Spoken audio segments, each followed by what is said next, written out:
Sabi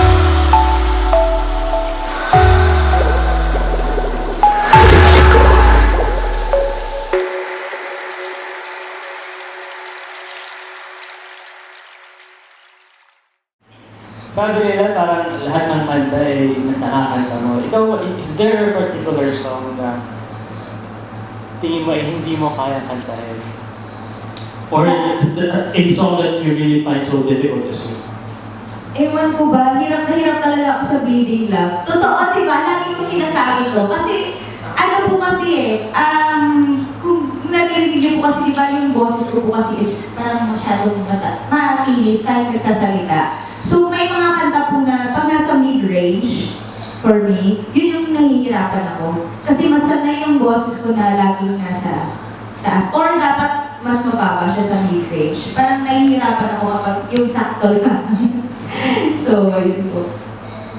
Yan ang luwas pala katapat mo. Pasample daw ng Bleeding Love.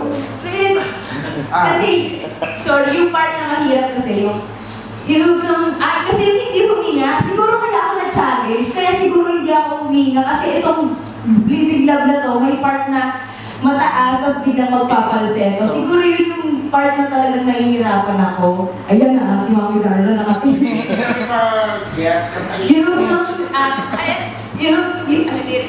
You come me open and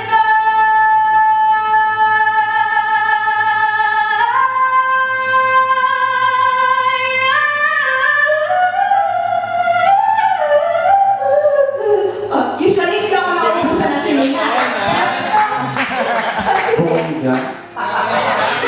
Ang hirap kasi yung pag-shift ka bigla ng falsetto tapos biglang soft voice. So,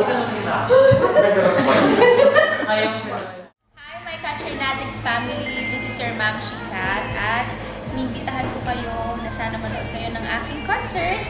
Katrina is the Second, the Gen Z Icon Concert sa April 13 yan mga ma'ams. 8 p.m. sa Samsung Performing Arts Theater.